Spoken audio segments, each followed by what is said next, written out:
live? You are live. It says we're live. But 1 second. I want to see if the Rumble camera picks it up because I got my other screen rocking and rolling. For anyone that's tuning in and listening to us and watching us and doing all this shit, give us a second. I just want to make sure this is live and proper. Also, we got Manny on the boards in the comment section of the Rumble fuckery.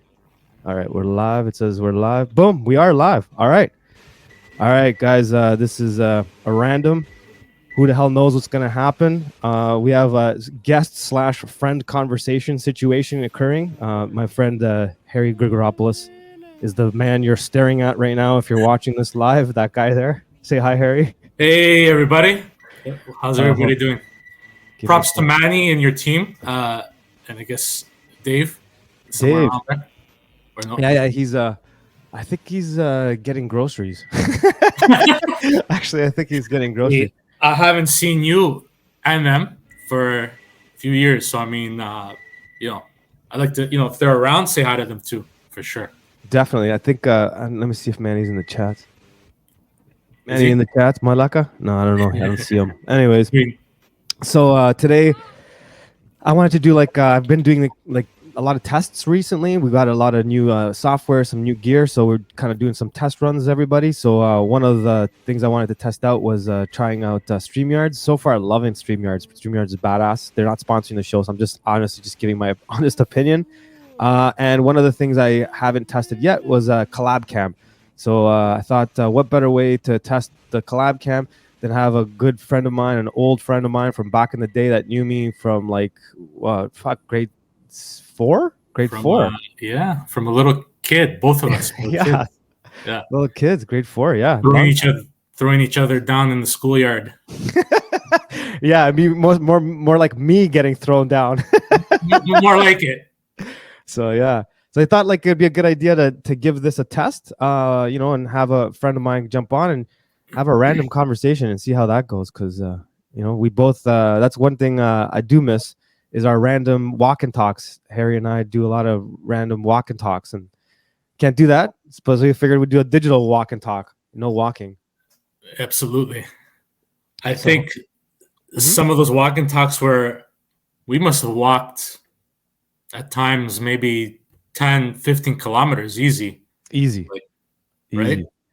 Hold on a second. Let me just see what's going on with this Rumble thing here. Apologize. That's the good thing about live streaming is there's no real people just do random. I don't know if you ever watched any live streams, but there's times where there's dead air and people are just sitting there trying to fix shit. So it's cool that you can kind of you don't have to worry about that shit. So sure. Let me just check on this thing here. So while I'm doing this, so Charalopos, that's give us the little bit of a breakdown who you is. How do you know me and that kind of shit? So we see if kind of build a background into this conversation.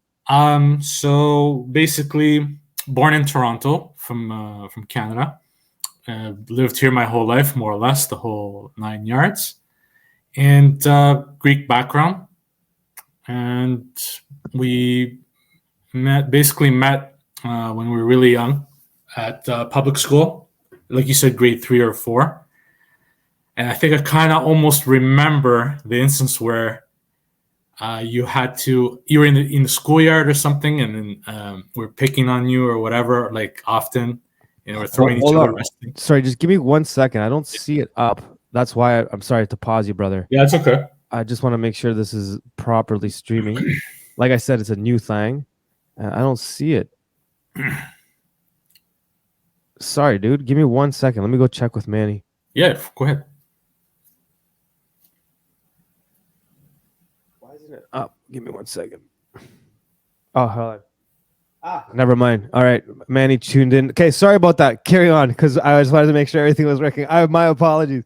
Rewind. Rewind. Sorry, guys. No problem. So basically, you're getting picked on. Go ahead. Yeah, just getting picked on in the schoolyard. And I remember, I think I was one of the perpetrators, possibly. You were? And then after, I don't know, you started telling everybody. I remember you were mouthing off to everybody who was doing that, and you're very feisty. And I was like, this guy's tough. He's fighting back. He doesn't know when to quit. You know what I mean? And I think it's one of your lifelong credos and just your personality type, right? So I was like, okay, This guy is something to this guy. So basically, after that, we started just talking, hanging out, and I do remember that even then, we were always talking about stupid and crazy shit, like True. just figuring, wondering about stuff, hypothetical situations, wacky stuff. But really, the undercurrent was that we were trying to figure things out, and we were just curious people, right? So we would think of stupid things, but with an underlying theme of we just want to figure things out about the world and what's going on. So that's actually pretty interesting in of itself. That happens when you're so young, you know what I mean, rather than later in life. And honestly, we're kind of still like that today. It's really true. And like I remember you brought up to go back to that picking on the schoolyard thing. I remember you brought that up like a little bit before I left Canada, and I didn't even know, like, that was like a memory I'd like forgotten about. And then when you brought it up, I was like, yeah, I guess that is my style, like getting back to against the wall and be like, fuck you, I'll take on everyone. Kind of like little guys fighting back. And I guess that's kind of how this whole thing started. You know what I mean? Like what you're talking about, like all like question asking and trying to figure things out and asking all these questions. It's like a bit of a fight back. It's kind of like a way to like question reality, question what is true, weird mysteries, weird conspiracies, scientific developments and discoveries, and it's part of like the pushback, I guess. I kind of look at it that way. Like I think we both have that in common, a little bit of that feistiness. Yeah, and just like a through line of what's a cliche, what's not, what is true over time, and what is not, what's tested with experience. And you're like, you know what? That's not true. What people say all the time. True. And you have life experiences to back that up, right? You see it. Okay. So then we just try to find, okay, what works best, what doesn't work, what this guy's telling me, and it could even include like authority figures, parents. There's one of them. Yep. That's the fight back. Teachers. Yep. That's the fight back, right? Yep. So. No, it's true, and that's why I wanted to like go back to that, because it kind of does tie in with why, I guess, like where the curiosity comes from. Yeah. And what kind of fueled a lot of that questioning and asking all those questions when we were kids. Yeah, and also looking at everything now in hindsight in 2023 and just seeing how many weird twists and bends there is in like the mainstream narrative with stuff like that. You can kind of really see how they twist you. And it was good that when we were kids, we were already thinking about this stuff and talking about this. Yeah. Do you find that curiosity is growing more so, or is it still? It's hard to awaken that in somebody. Have you seen it more now, like your last few years, or what would you say about that in people? You mean like with other people or myself? With other people, yeah. That's a good question. My opinions have changed a lot in the last year, like quite a bit. If you'd asked me that question last year, I would have given you a very different answer. Today, I would say no, I don't think people are as curious as they seem to be. They seem to be curious. What I mean by that is they'll post something that there's a lot of people that have just kind of like quote unquote woken up. I don't like using that term. I've referenced why I don't like using that a couple times. So they'll be like introduced to this brand new information that they've just heard about, like for example the Federal Reserve, or like they put fluoride in your water, and they might have figured this out a couple years ago, 2-3 years ago. So they just start posting stuff or talking about this at like dinner parties, so that they can sound like an interesting person or something that they kind of discovered. You know what I mean? I feel most people are doing that. I don't think that's as much because of curiosity, but more because they want to be that person that shared that piece of information first. They want to be that person that says that weird or interesting thing at a dinner party first. So I find people's motives and goal isn't necessarily to discover information because they're curious, but it's more that they want to discover information to be the person like, oh, I figured out this whole thing about the CIA and JFK. Rather than like curiosity driving it, I think they want to be the first person that exposes some sort of new piece of information that's new to them, let's say. So I don't think people are as curious as they used to be quite honest with you. And they make a really rash, quick assessments and judgments.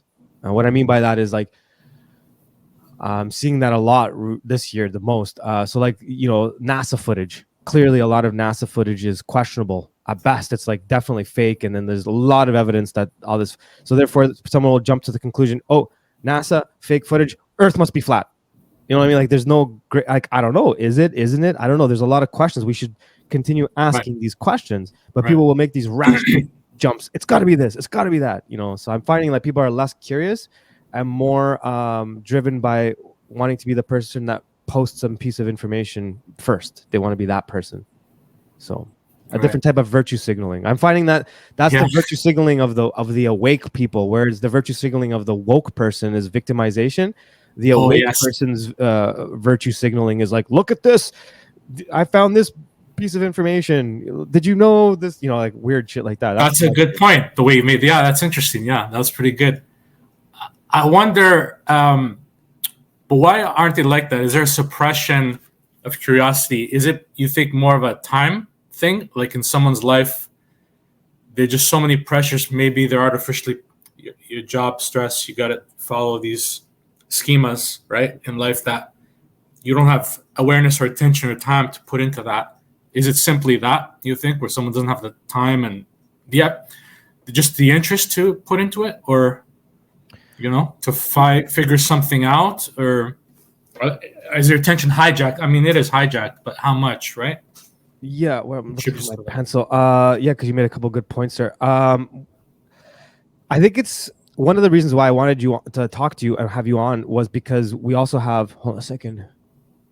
We also have a long background in the quote unquote spirituality / conspiracy / religion, all that stuff, way back. So we've seen this thing evolve from the late 90s to today, right? So your question was, do I think it's because of that? Yeah, our attention is being hijacked, most 100%. And then as I started to get deeper into social engineering and culture creation, I started to realize how little how little our opinions are our opinions, mine included, and the people, like, you know what I'm saying? And what I'm seeing different today versus back in the day. Back in the day, I think people were far more curious, because you were talking about curiosity there. Yeah. And I think they just kind of like made it a priority to kind of be curious about a subject, research that subject, look into the subject, right? Right. And now I think more we're being nudged in a direction, in different directions, right? And I think they're controlling our curiosity, if that makes sense. So therefore, if they're controlling if they're controlling your curiosity, they're guiding you and pushing you towards a direction of certain rabbit holes that, for them, helps them achieve their goals. That's how I see it now. So I think what they're doing is they know people are curious. They know people are they have a certain psychological attributes, and they're just kind of using them against us. You know what I'm saying? And the way that they're doing that is they're guiding our attention, like aliens. Hey, look at this guy, QAnon, and Donald Trump, and then all this stuff. If you look at this last year, how many weird things were being revealed that if you had went back at any point in history, that would have been news for 2 years. You know what I'm saying? Like, if they announced aliens like that, kind of the way that they did, and total psyops. But so just for the record, that's a total psyops. But let's say they had announced that 4 years ago, that would have been front page news for an entire year, right? You know what I'm saying? Then they're talking about child trafficking. They go out there and that would have been news for an entire year, right? The war. Just think about it. Pick anything. You know what I'm saying? The fires in Maui, all this stuff. And in 1 year, there's been like massive headline situations occur that are like at any point in history. I keep repeating that, but it's kind of important to really wrap your mind around that. Think back 15 years ago, any one of the top stories this year, if that happened in 2015, it would have been all over the place for years. But they keep changing your attention and moving you from one thing to the other. So I don't know that necessarily it's because people don't have time to research things. To go back to your question, I think they're constantly shifting our attention everywhere. Like even with this Oliver Anthony thing now, like I'm getting a lot of the musician that blew up. I'm getting a lot of people sending me some interesting questions about that. Right. So which is great, because it means people are listening to the show. But But to answer your question, I think it's a complete psyops of constantly diverting our attention and getting us to invest our energy in the wrong areas. So therefore, you miss the point. And at every turn, you're missing something big that's occurring in the world because they're distracting you with all these things. Now, I know that's a cliche thing to say, but it's a fact. Like, really think about it. Yeah. You're there's a blind spot. You're missing the blind spot, basically. Like they're veering you one way, and then there's the blind spot that you don't see, right? So Exactly. that's where it helps to have someone fill in that gap of the blind spot to make sure, oh, but this is ongoing while your attention's here. Exactly. And another skill lately that I've seen is reading, just reading in general. And Yep. books can do it too. Never mind, they can also distract. Like they can also put you on a swerve, and distract you to the wrong books. Right? There's so many of them. Which ones to read, and all that. But just even the act of reading, like trying to read something, a very dense paragraph, just of literature or whatever. I find that's a skill that almost nobody does now. Very true. I've seen a lot of people we know and friends. Hey, did you read? True. They're like, no. Somebody might still watch the odd movie, even if they're not interested. They'll still watch a movie or two or a show or two. Yep. But reading, zero. Like it's. That's very true. I don't know if you've seen it in your sphere there, but absolutely, nobody reads nothing, man. No, and nobody reads, and then that's part of the whole research thing that we're talking about. Yeah, exactly. Because based on what you the question you asked, like, do you think it's lack of time that they're not researching or curious or whatever? I think part of it is that too, because they only just go for the headlines of articles. They won't even read an article. Never mind a book.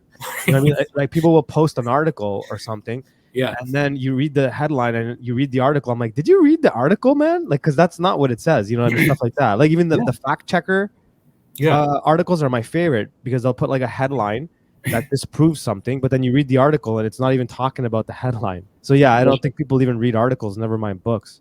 And it's also like to go back to the attention grabbing thing. It's the devices too. They really like I could see it in myself how much it's changed. Me too. My ability to maintain my attention and all that stuff because I love reading and I could see it with myself. I still read, but I find myself like not being able to focus like I used to. Yeah. So I think there's a lot of that. And if you recall, a couple years back, we were like maybe 4 or 5 years ago now, we were at your house and we were talking about, I was telling you about how I was looking at the, now it's cliche to say, but at that time, the Instagram and all that, they're like not psychosis, schizophrenia machines, because they're creating like a false identity of who you are. And then you're posting this false identity. Remember that conversation? Yeah. So with that, I'm seeing that also fits in with, because they're creating that feedback loop of you looking at yourself in the mirror over and over again and you adjusting your identity, and it's messing with your perception of who you are. So therefore you think you're this person that you're curating this identity of self on Instagram. And then you actually start believing that that's who you are, that you do look like that. That's why you're getting a lot of these girls going to the plastic surgeons and they're showing them a picture of an Instagram filter. And they're saying, can you make me look like that? You remember that conversation? And we were talking about filters and how the filters will mess people up. Well, It turns out that's exactly what happened. So when we were talking about that now we're looking at the outcome 5 years later, and it's literally what we discussed that day. Yeah. So how does that fit with what you're talking about, the reading?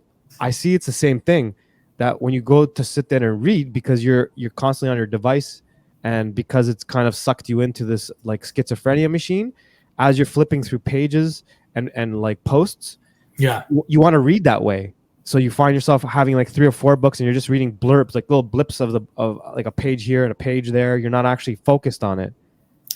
That's a key. Focus, right? Yeah, that's very important.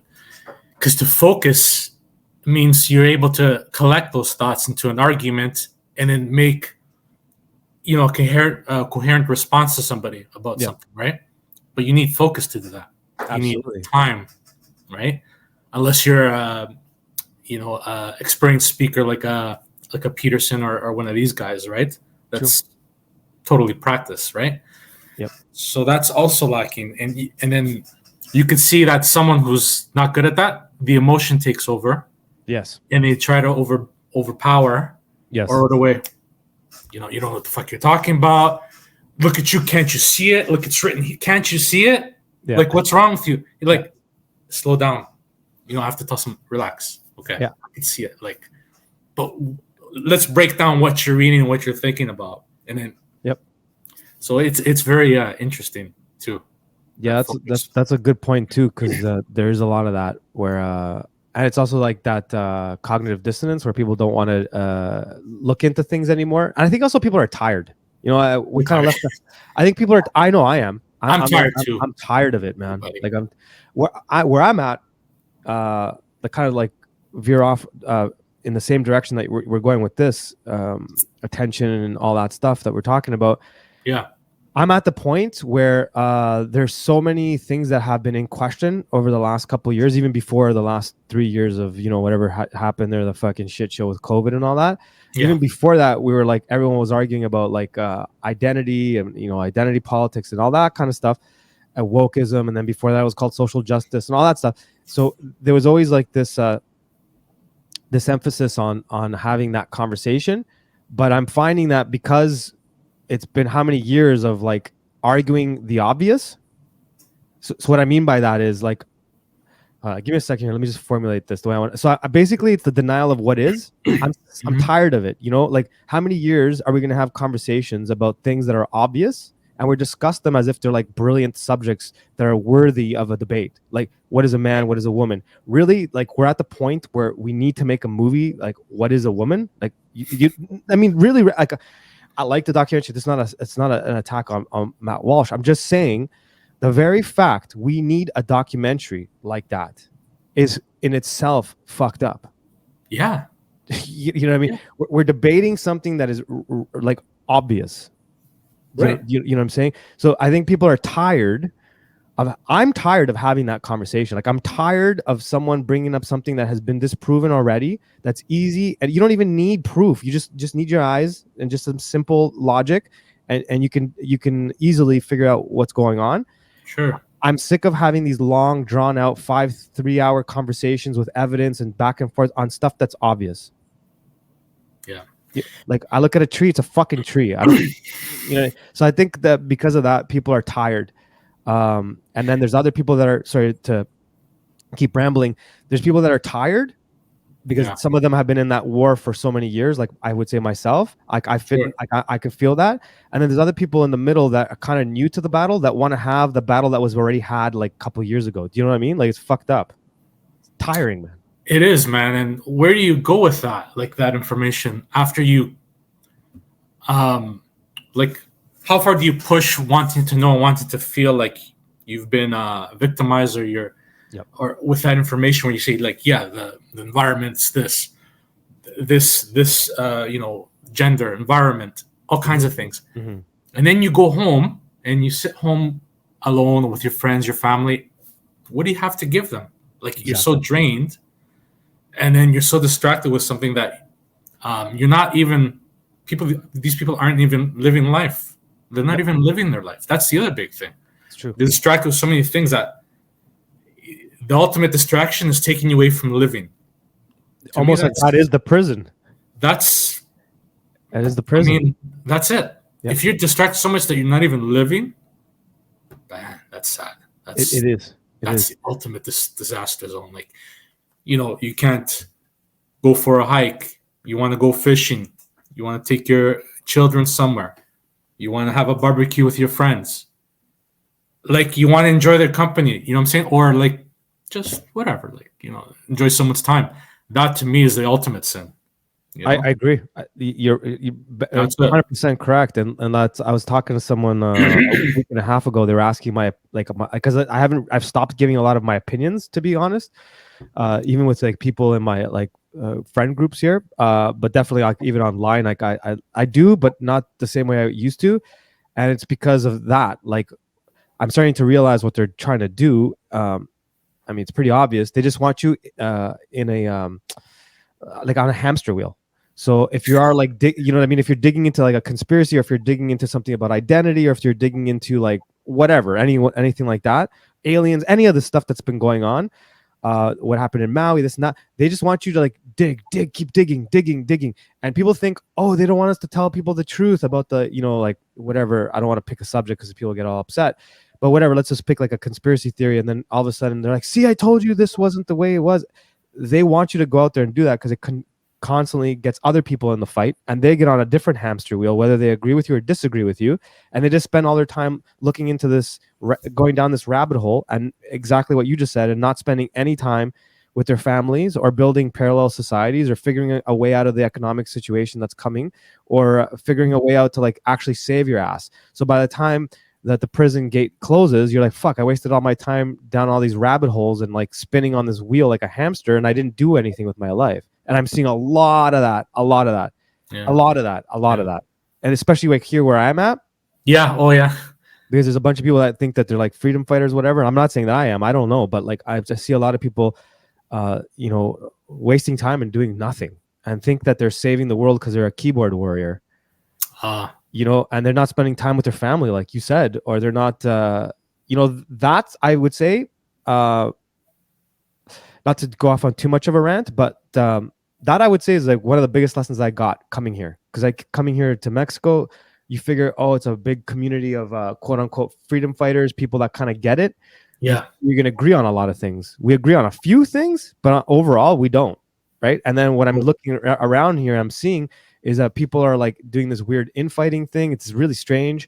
In terms of what community means, they don't understand that. Then I joined, like I helped build some sort of like actual physical community, and I thought that was the most important thing. That didn't work out. That we spent about a year on that. So the point I'm trying to make is the one thing I could tell you for sure from my experience trying to practice this is that community in the sense of like the humans around you first and foremost is the most important thing. Right. Like picking the right people that have certain beliefs, certain drive, goals, and motivations is crucial. From there, you can build land with water and all this stuff, but you can't do it in reverse. I found a place that was perfect in terms of the structure, like the actual ranch and all that stuff. It was great. It had a lot of good stuff. Yeah. But people, it wasn't going to work, and I could just see it after having left. They're all infighting. It's going to blow up. You're going to kill yourselves. You're better off having none of that and having 4 or 5 people around you that are on the same team that like works like a family. So it's like, to what you're saying is like, yeah, what do you do with this information if you're just going to come home and you're tired and you want to just keep going around these rabbit wheel or hamster wheels of like information and disinformation? It gets you nowhere. What they don't want you to do is build a community, come up with solutions, you find ways out of things, and spending time with your family and friends. Like that is more important than I ever realized. And even let's say you don't have that, but trying to create that.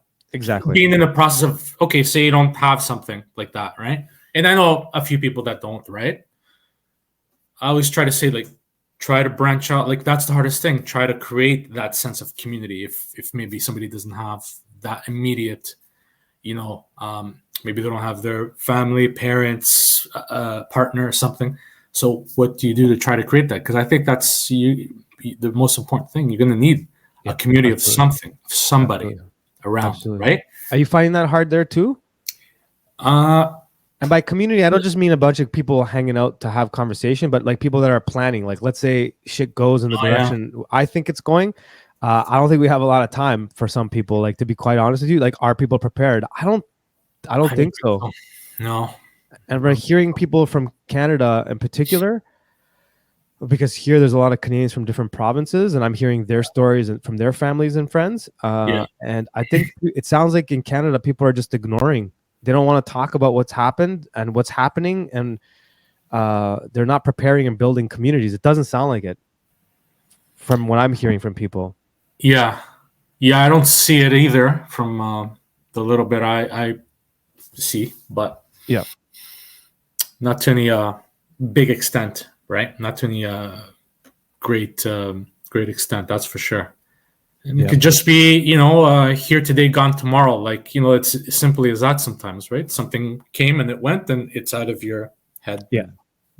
Really, I think that's what it is. That is exactly how the news cycle for the last 2 years has been in particular, but this year really big time. Because I've been getting a lot of weird messages from people They want me to like talk about certain things or explain certain things. Even people that we know personally. Like I was surprised. I got like a common friend of ours. I won't say his name on air, Sure. but Sure. you know him. Okay. I used to work with him, so gives you a little bit of a hint. Sure. You guys used to film some of our events as the drop-ups. If that gives you a little bit Got more. it. Got it. Got so, it. so Got it. this dude messages me out of nowhere. He's like, "Here, let me even. I won't."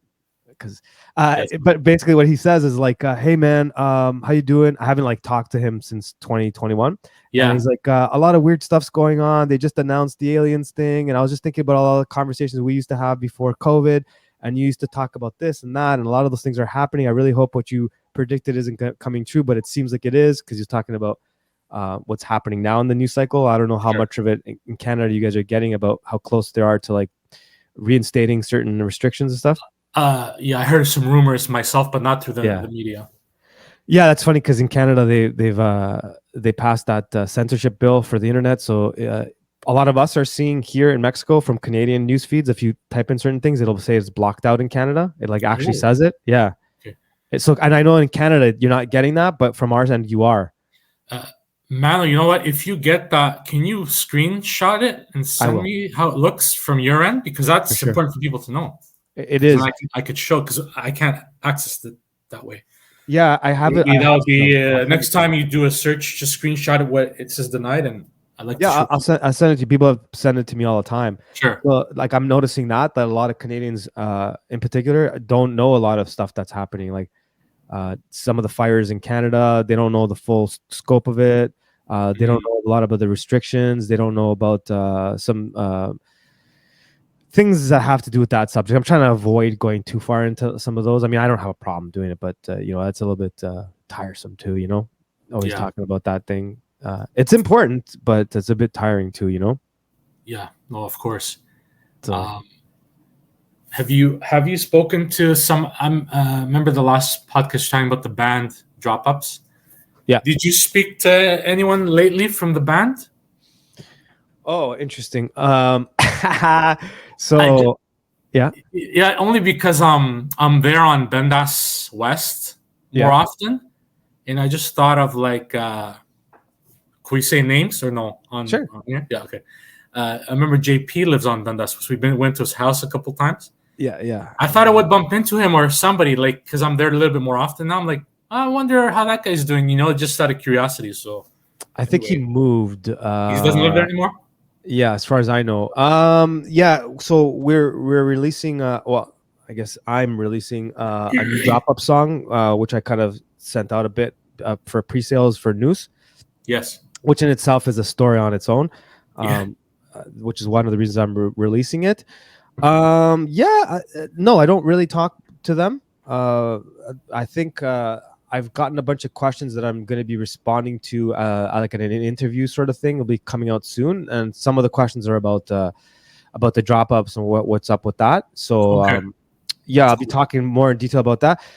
Yeah, that's a weird situation. I don't even know how to even describe what happened there, but mostly just to keep it simple, I'll go into more detail on the interview questions. Basically, they were very much about the narrative, hook, line, and sinker, from the 2020 narrative, like all of it, the race stuff, the gender stuff, all of that stuff. They're like really, they're on that side of thing. I mean, they always were, right? And they kind of knew to some degree that I wasn't, for that, like before COVID, that I had different views. But it wasn't like something that we would always talk about. But then when COVID hit, their take was very much against people like me, and they would say it like openly in front of me. I would kind of stay quiet, I'd push back a bit, but they were, let's just put it this way, they were very much about the narrative. I was very much not about the narrative. Two individuals in particular were strongly for the narrative, right down to like getting the jibby jabs and making fun of people and blah, blah, blah. Like I was sitting there with them and they were kind of doing that. So then when I decided I was going to leave Canada, I kind of like sent them a message, kind of, I wasn't specific as to where I was going or whatever, but I did kind of say like, we don't have the same views. I'm going to be expressing a lot of my opinions. They're probably not going to be the opinions you have. I'm probably going to be bugging you guys. I'd started the podcast around that time. So all that stuff. So long story short, They didn't take that very well.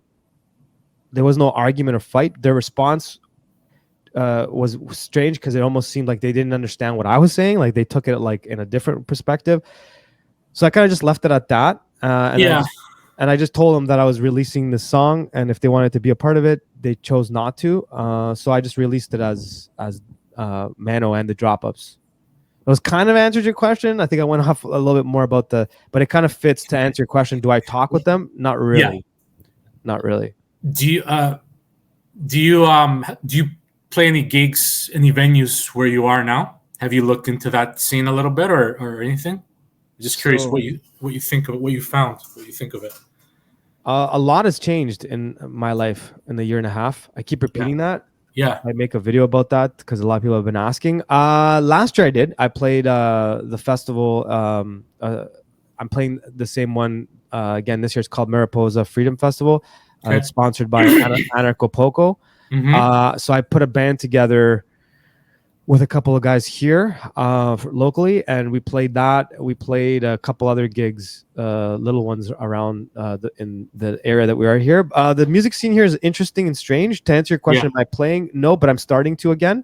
When you're playing more solo, it's different here because it's not like it is in Toronto. That's one thing that I definitely have to say I was spoiled. Toronto is a great music city, and there's a lot of live original music. Here it's all cover bands. There's a little bit of a live scene. It's an underground, more underground Mexican scene, which I go to a couple of those places, and it's pretty cool. But then again, there's a lot of covers, and it's really people are really focused on covers here. There's a lot less original music happening here. A lot less. Oh, really? Very little. So I've started doing that more. I took a break from it because the last 7-8 months have been intense. So now I've kind of gotten back to it quite a bit in the last 2 months. I just wonder what the variety is like. I remember once you told me you're gonna look into reggae or club or something like that to see what you could find. Or I did. I found some folk. Oh, you found some. Okay, that's cool. Yeah, they have a really decent reggae scene here.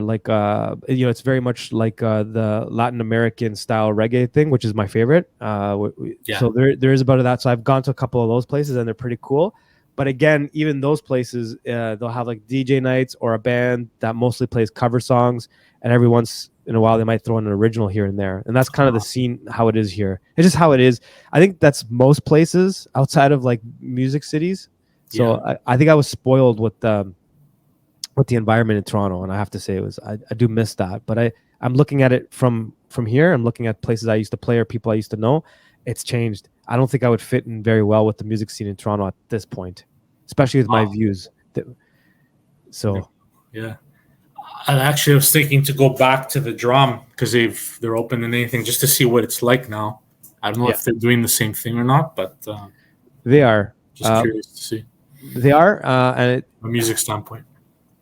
Well, like I was saying, out of the entire music scene in all of Southern Ontario there, like Toronto, Barrie, and all those places that we used to play, and Montreal, the majority of musicians are very much in favor of the narrative. Right. So that shows up in the venues.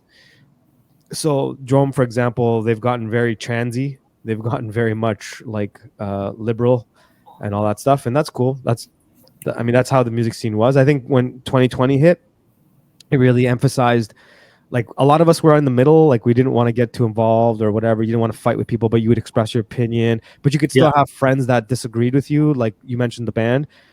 They knew I had certain views and I knew they had certain views, but we were still buds. There wasn't it's not like that anymore at all with people. And that's a good observation. Let's say you have different views. Can you still get along with someone? I mean, can you? Do you think? I think. Of course we can. You could. I think people could. Do you think they could? Do you think people are able to do that?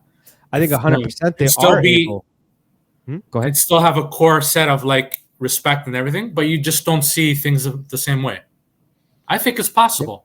Yeah, that actually ties into what I was trying to say earlier, which I didn't. I wasn't focused enough and stayed with the subject, but where we were talking about how things are here or people pushing back, whatever.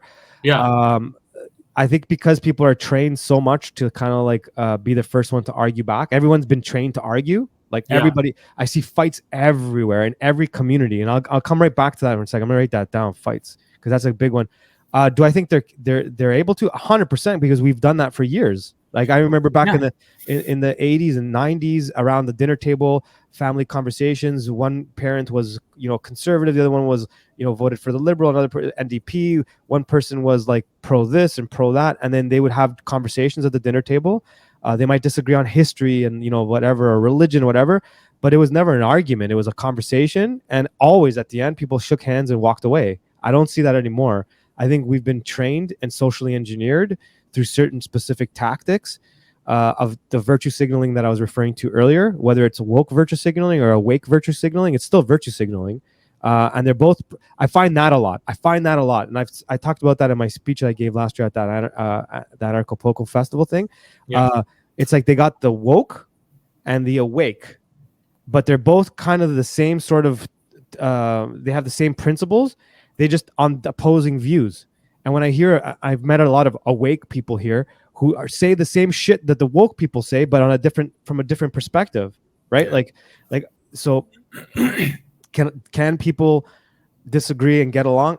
Absolutely. We've done it for hundreds of thousands of years. Are we at that stage today? No. I think we're at the stage where for someone to do that, they have to be self-aware. They have to be really interested in truth. I think that's a big deal. I talk about that a lot.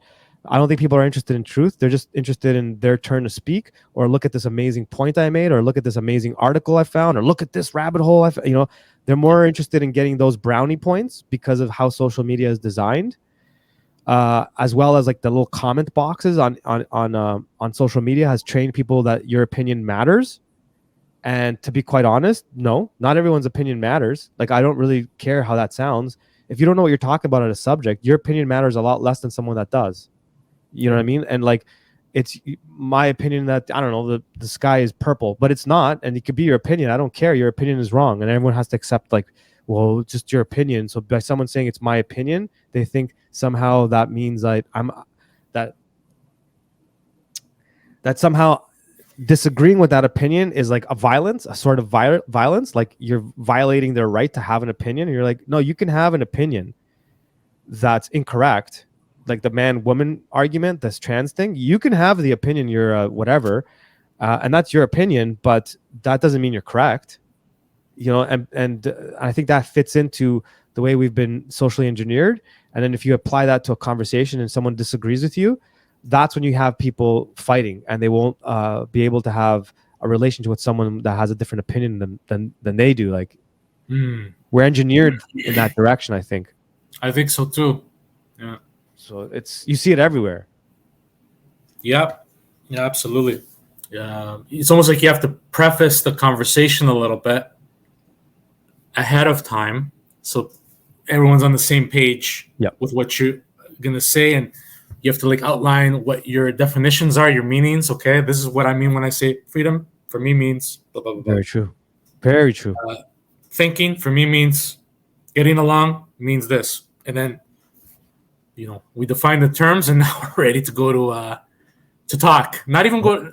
Yeah, we don't want to say go to war, because it shouldn't be a war. You just want to talk, right? You just want to express and see. And then if I can convince you or show you something, you can convince me and show me something too.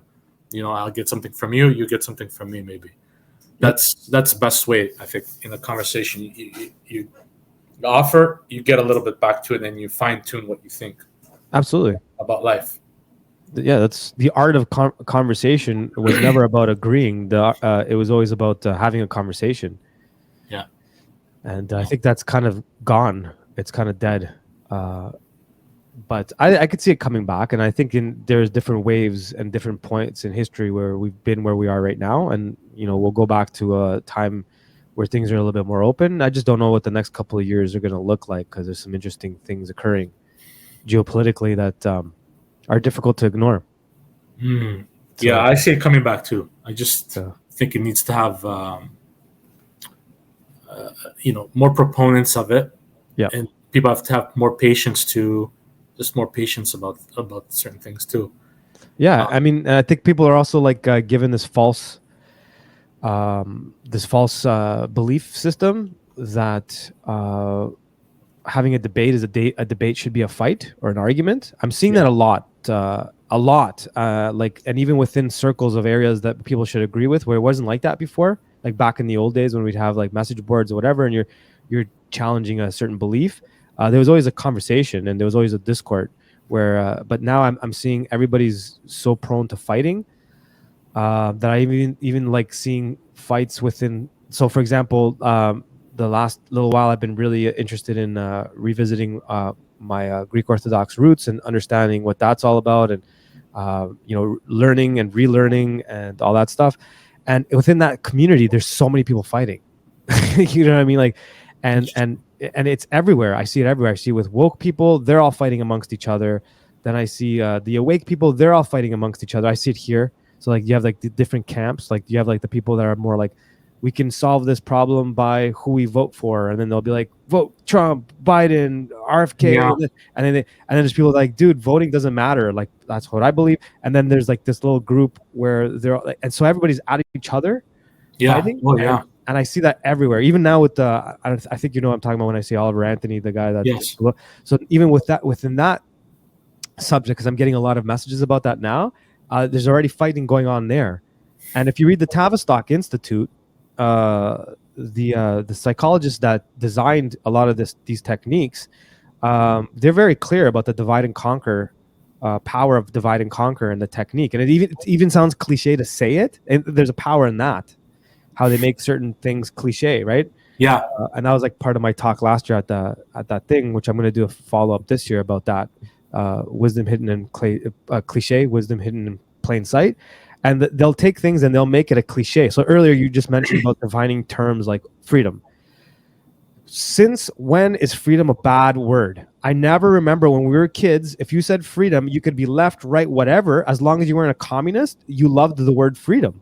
You could be Democrat, you could be Republican, you could be a liberal, you could be conservative, you could be whoever. Nobody argued about that. That was like not a discussion point. But now if you say freedom, they're like, oh, you're a Trump supporter, or you're a white supremacist, or you're far right. It's become like a what? You know what I mean? So they've weaponized the words by weaponizing the meaning of the word, by changing the meaning of the word. So you do have to do what you were saying. Like you have to kind of go on, what I mean by freedom is this, and then have the conversation. I think these spells, these magic tricks, the sorcery of words has really caused a problem with discourse, has caused a problem with conversation and having an opinion, because they're always switching up with the meaning of a word. They're turning everybody against each other. So even if you're in the same community, you might have different views on this. So here in this freedom and truth community that I'm in, there's more fighting in this community I've seen than some other situations I've been in. It's it's pretty nuts. And then some people are like, no, it's all about QAnon and Donald Trump. I'm like, wait a minute, didn't you last year agree that Donald Trump was bullshit, and then now you're back on it because of this? Or like, free, sounds of freedom and this, and everyone's like arguing about all these subjects, and I'm like, it's really hard to understand what's going on, which is why I sorry, this is quite a bit of a rant here, I'm thinking.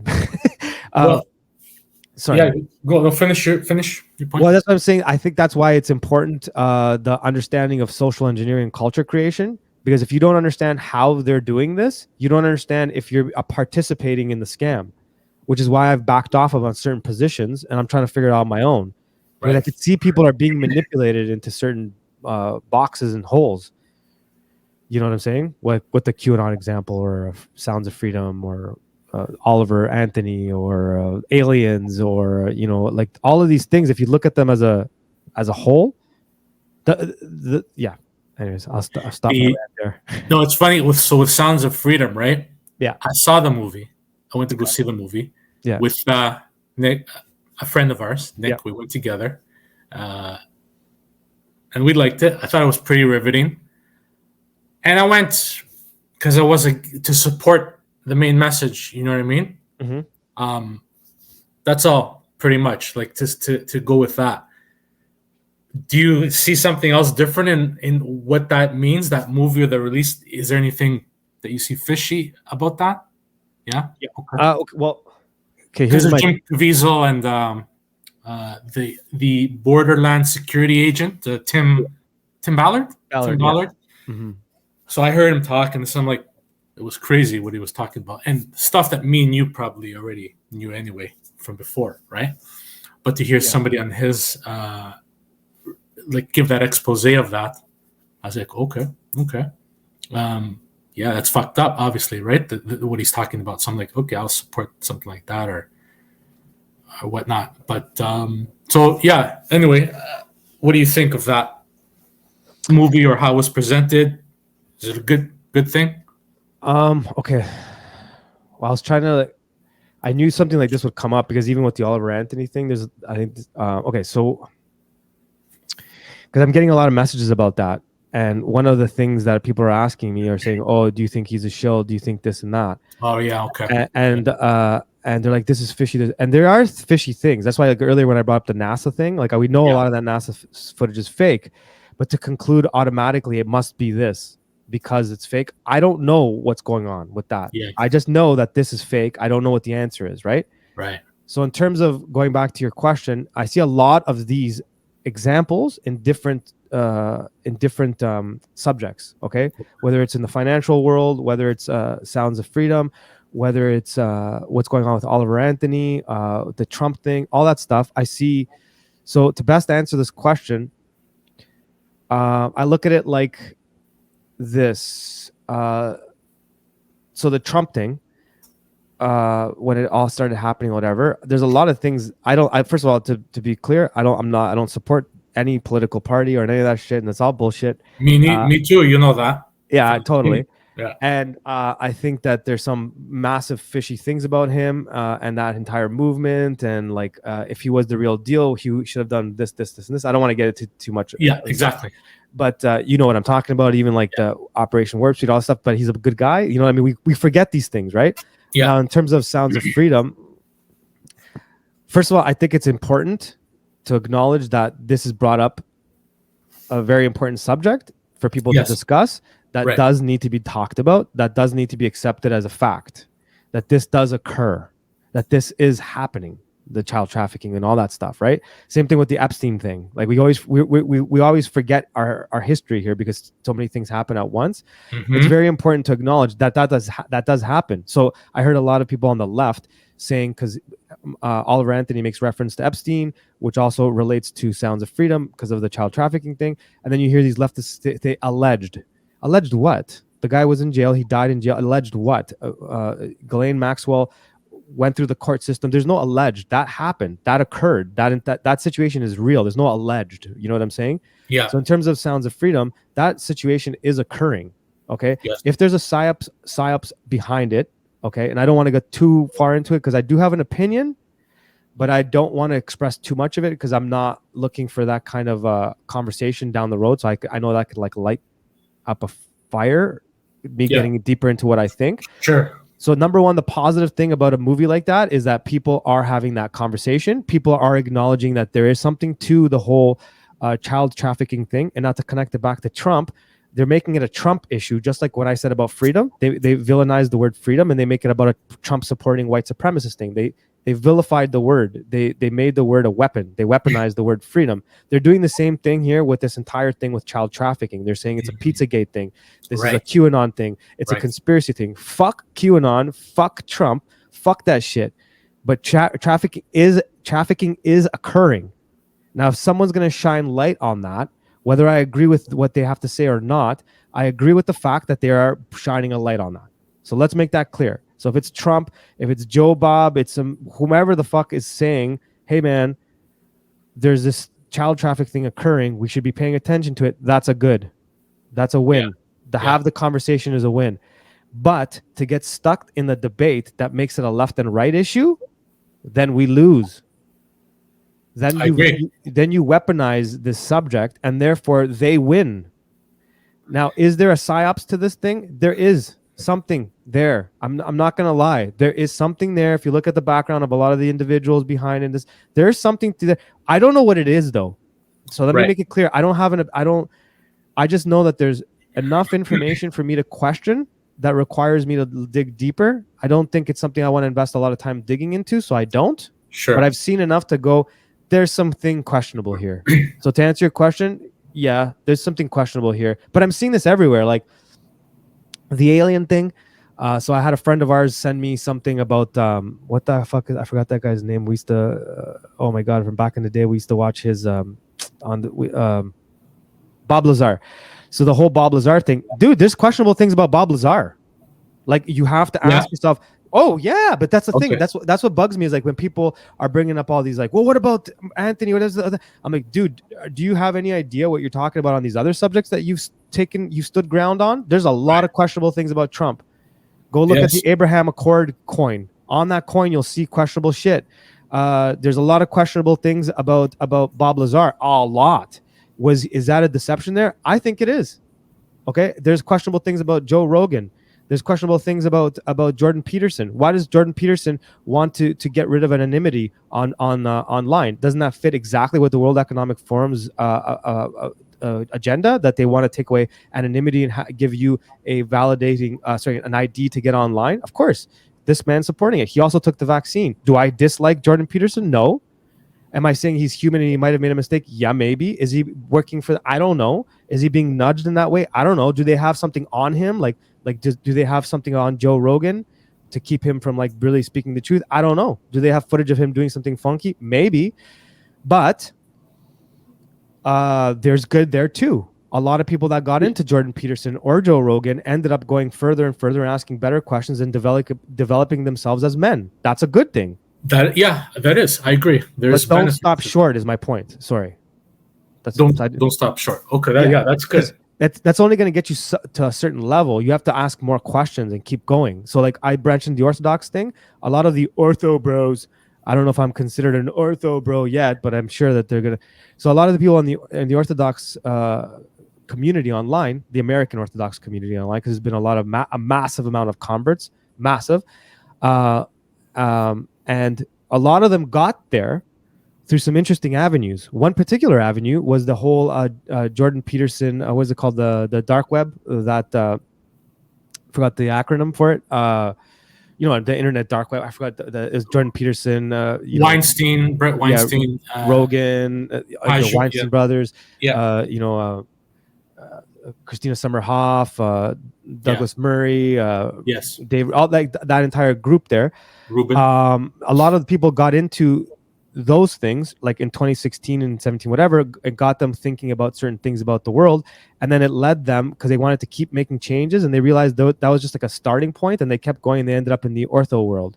Libertarians, a lot of them would go in there and to be anarcho-capitalists and all that stuff, and they end up there. There's a lot of that pipeline, they call it the pipeline, because now they're trying to like vilify Orthodox.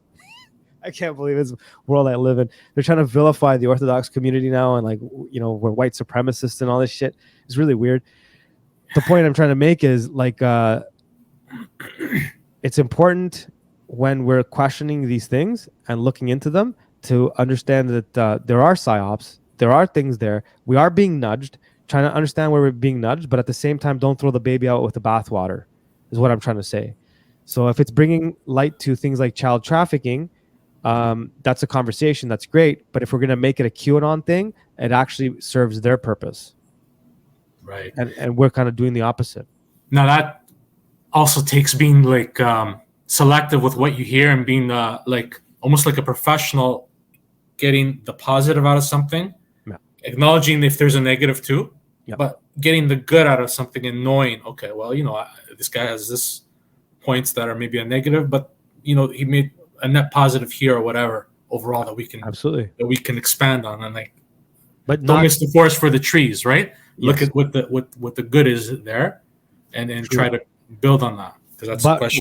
Without getting stuck in the psyops of think positive. Think positive is a psyop to me. It's like a psyop term. It's a weaponized terminology, because what people take that to mean is ignore the bad. Think positive actually means denounce the bad. Don't look at the bad and only look at the think positive, right? That is a new age deception. That's bullshit. What the reality is you must, the acceptance of what is, the denial of what is fucked up. It's going to lead you to a bad place. So it is, take what they say as, the good stuff, but don't ignore the bad stuff. Example, not Eric Weinstein, his brother. Eric Weinstein. That's the guy that works for Thiel. He works for Thiel. Peter Thiel. Like, that should make you go, what? And there's connections there with a bunch of underground fucked up shit, just like Bob Lazar. Like the whole aliens thing is my opinion on that shit has changed immensely in the last 4 years. Even before COVID, I was already rethinking how I viewed the whole alien thing and kind of, is it a psyop thing? And now I kind of completely see it very different than I used to 4 years ago. Do you wish there were aliens? Aliens exist, but they're not aliens. Okay. So they're demons, supernatural? So anyone that's In your back opinion? in the old day, I mean, it's making its rounds now, and I'm happy to see it. I forgot the name of his book, something Patagonia. Jacques Vallée from back in the '60s, and the whole UFO movement, whatever. He back then said in his book something, Adventures to Patagonia, something like that. I can't remember the name of the book, and he talks about how there, and he didn't take a Christian religious point of view. He was, I don't believe he was or is. He was just taking a practical approach, and he was looking at it as like demons or interdimensional, whatever, blah blah. And then we write these stories of this is a big subject. Okay. So I'm going to stick to just answering the question because I don't know how far I want to go. Being that I'm kind of new to a lot of stuff, and I want to be ethical, and before I start talking about certain things, I want to know a bit more, because then. But overall, to answer your question, whatever that phenomena is real, but I don't believe it's the story they're telling us. And one of the greatest psyops that they're pulling off is the way it's being presented. I don't know if that doesn't directly answer your question, but yeah, I don't think it's what we think it is. Probably, like most things, it never is, right? It's just, does it scare you to have that element exist in life? Like, or you're like, I don't have a problem with that, having a I'll put it to this way. Maybe non-human or whatever you want to put that element as coexisting. Because a lot of people I talk to, they're like, they get scared of that. They don't like, they have fear, understandably.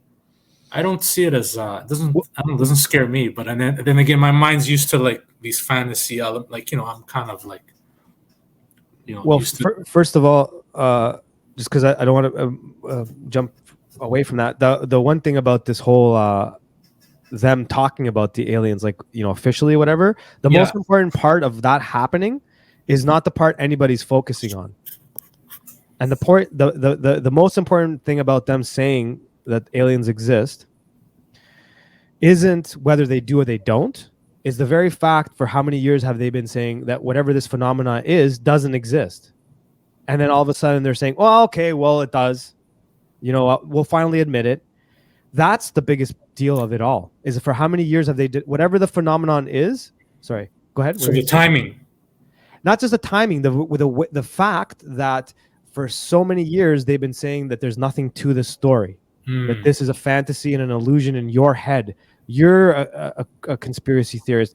You're a gullible individual. You believe in like things that go bump in the night and Bigfoot, and they kind of started all connecting everything together, right? But all of a sudden they're like, okay, fine, we'll admit it. Every time that you guys were asking us if this thing existed and we denied it, and it did exist, we just chose to tell you about it now. What is important about them doing that is they've just admitted for 70, 80 years they've been lying. They've acknowledged openly. So the headline should have been government officials or authorities, whatever way you want to look at a headline, admits to lying for 70 years. That's what should be fuck the UFOs. It's like, so you're saying that you were lying. So what else do you lie about? You've acknowledged you're lying. You've set a precedence of lying that you've admitted to. Of course.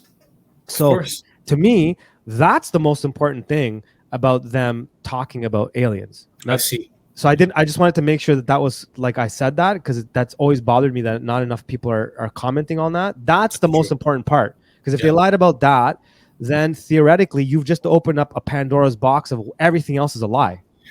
Right. And they want to shaky ground. Sorry. And you should force people to think about every topic with that knowledge. Like if they've lied about, let's even go back to a topic like JFK assassination. Right. Let's even start there, even though we can go Absolutely. further back. Absolutely. That's a good one. That people know in the current zeitgeist, like, Yep. let's go back there. If Yep. they can do even that, Yep. and give them multiple things, well, you know what? Let's think about what's coming up now. Exactly. Let's analyze that. Exactly. That's the We point. right. We don't have to go that far back to show you, hey, this is what happened. This is what happened. But people forget. I mean, you made this point even before in the past. You say people forget, and we do forget. We don't. Sure. I don't know. Maybe that's a human thing to forget. I think it is in a way. It is, but deal with stress. It is, but they're also massaged the forgetting because a human forgets when you put them in trauma, and at all points they have us constantly in this traumatic fight or flight way of living. So when someone's living in that world, they forget more things. That's why the news cycle works the way it does. Going back to earlier in this conversation, where we were saying, like, pick one thing in the news cycle that happened in the last couple of years that would have been front page news for years, right? Like massive things have happened, and we constantly keep forgetting it, right? Like the truckers, no one talks about that anymore, right? So what I'm trying to say is that we're constantly missing. That's why I got so invested in the cultural engineering, social engineering, New Age deception subject, and I don't even know how to present it to people because of the stuff that I'm finding is kind of crazy, and I don't know if I want to invest my energy in putting this stuff out, because I started putting together like a series to show the psyops of how they create a situation, to see how people react, to see how they can manipulate them. So I started off with War of the Worlds. This is before they announced the aliens shit, by the way. So you can ask my team. I was working on breaking down the history of War of the Worlds and how that all happened and how it was connected to the Rockefellers and the key people that were behind it. Sorry, what were you gonna say? No, so then Orson Welles, when he did the broadcast on radio, yes, you know that was connected with through him. Oh, I've been. I'll put this out. Hopefully, the people on the podcast hear this. I'm at the stage where I have like 5 or 6 massive story type things I want to talk, and some seriously deep evidence and like actual official documents I've found, like quite a lot. Can't wait to hear it. But that's the thing, is I don't know if I want to invest my time making these, because like I find it gives me this like anxiety. It bugs me. Like I'm like, am I helping people by doing this? And like almost, I don't know if it's hard for me to do it because I'm procrastinating on it, or there's just something in me that's like, just don't bother. So to go back to the War of the Worlds, well, yeah, I can clearly show that was they started the research about that subject, like fake news. That was the original fake news. They were practicing fake news. That was the whole point of the project. And the Rockefeller Foundation sponsored a group to start putting together the ideas of this and how to piece it together. And they started the Princeton Radio Project. And at Princeton, they started to actually investigate this. And actually, Theodore Adorno, who was part of the Frankfurt School, was a part of this council.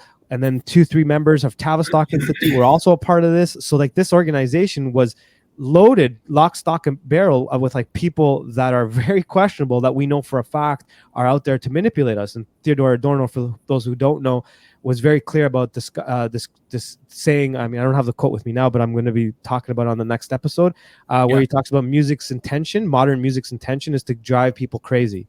So he was one of those people from the Frankfurt School, who you've all heard about, postmodernism, Frankfurt School, whatever, and the importance of that group of psychologists and how they've manipulated people. So this is one of the people that was behind the whole War of the Worlds thing. H.G. Wells wrote the story. H.G. Wells is most clearly one of those really, really bad guys. He's like top of the propaganda elite spectrum. That was the whole point of a lot of the books he wrote. I mean, people may know, people do know now because it's it's more popular to know that he wrote a book about called The New World Order and a bunch of. So the point is, yeah, that War of the Worlds. So I was gonna do this 4-part series. I don't know if I will still. Seems people are interested in it. Was War of the Worlds, going from that and then discussing something like Y2K. Holy shit! And then showing the comparisons to that, because people forgot about Y2K, and I did some research on that, and that's an interesting subject in itself, and it's something that we've all experienced in our lifetime, our people, our age group, but we totally forgot about, and you thought it was normal. I was talking to somebody about that the other day. It was just funny you brought it up, because I'm like, you remember Y2K and how we were always thinking the computers are going to roll back, it's going to collapse the economic system, it's going to collapse all this shit. you remember how we were talking about that back then? And of course, we were seeing powerless because like, what the fuck are we gonna do? Because we're younger, we were kids, right? Yep. And we're like, man, what's gonna happen? It's like, I don't know. So on New Year's Eve, like, were you tense? Like, I'm like watching the clock tick down. I remember that. But what I'm saying is, so like that subject, people forgot about that, and they made it look. They made it almost look and feel like it was just like a blip in time. And if you ask the average person, even people that experienced it, they forgot about the 3 years before Y2K when it was on Art Bell.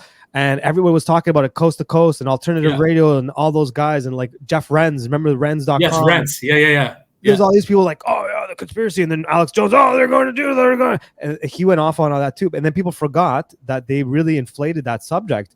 When you think about it now, it's almost like 9/11 erased the importance of Y2K. So in my research, I went from War of the Worlds, and then I started looking into Y2K, and there was actually some interesting characters during the whole Y2K thing. There was a guy, his name is he's from Canada. Sorry, I don't have my notes with me. Bob Loblaw, not the guy that owns Loblaws. His name is Bob Loblaw. So I was gonna start. So I was gonna put the series together to talk about Y2K, the 3 years before Y2K, during Y2K. The similarities very similar. The way that they played out that entire psyop, that entire project, the elite were trying to pull off, is very similar. And has the same call signs as War of the Worlds. So then I was going to go from War of the Worlds to Y2K, from that to 2012. Remember that fucking bullshit psyop thing? I was going to talk about that and show, but they all have the same calling card. Like it's the same checklist. And then you go from that to 2012. It's identical. The way that they applied the fake news, SARS, all of that stuff. They all have the same pattern. So I was going to do a series where I kind of like compare all of these and go, does this sound familiar? Does this sound like the last couple of years? Sorry. What was I going to say? I think I just went off. Where were we? No, just about the Y2K and everything. And then the importance of that. And like, nothing happened, right? Nothing happened. Nothing happened. But I wonder why nothing happened. Was it just a test and just playing around, or was something could have happened? Like small we things never know, did right? happen. No, small things did happen. Like there was a couple of reports. I don't have like I did the research a couple of weeks ago, and I've tried to like take a break from it, so I don't have my notes in front of me. But there were a couple of situations in Japan and a couple other countries where like power went out because of the what they had said was going to happen and all that stuff. But why it didn't? I think because this was just like a planned scenario. Hold that thought. I got to do a quick washroom break. Eh? Me too. Let me see if I can pause this. Hold on a second. Let's do it. Go ahead.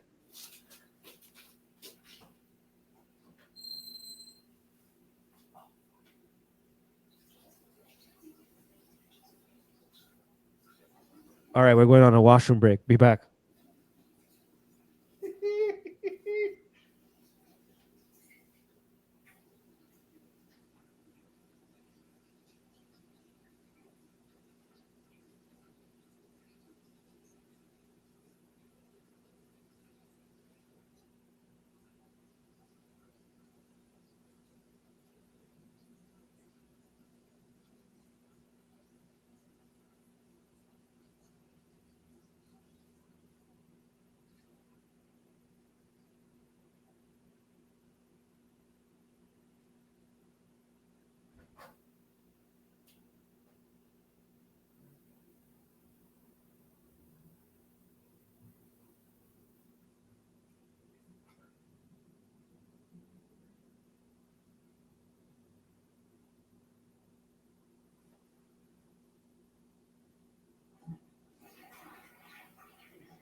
Hello.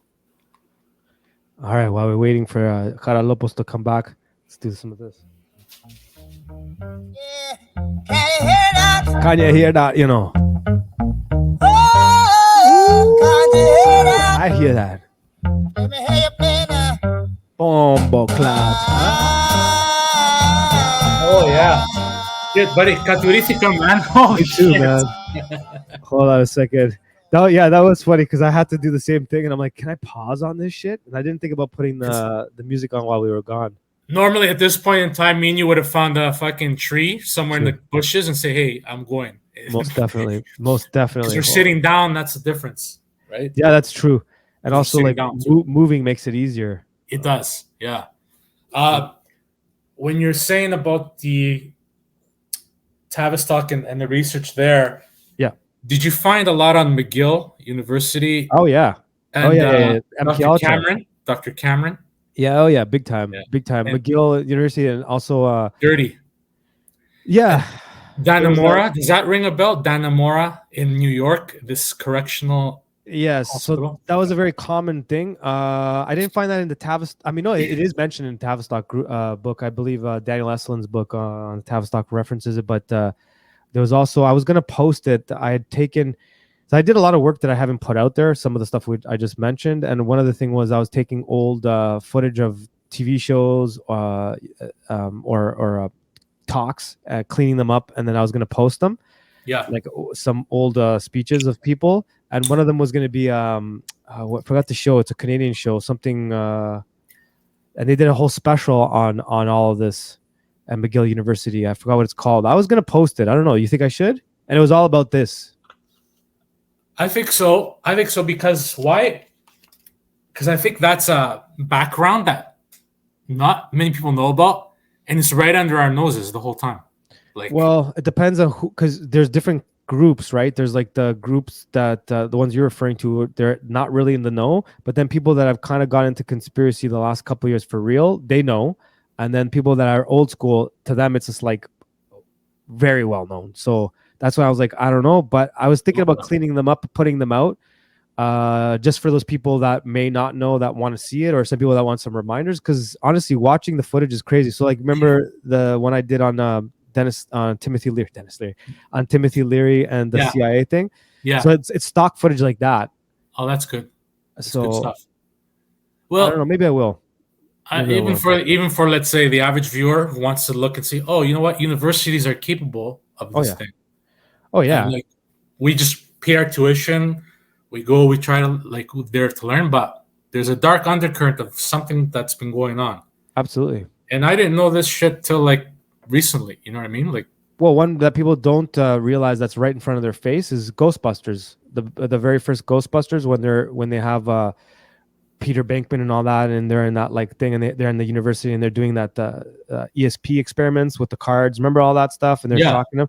Yeah. That right there, they're making reference to experiments that actually did happen at SRI, for example, Stanford Research Institute, where they did a lot of these experiments, and they're making Egon is actually supposed to be Russell Targ, the guy that did a lot of the remote viewing experiments like that. And actually, if I had Manny on there, he would put pictures of Elon. Actually, I will offline.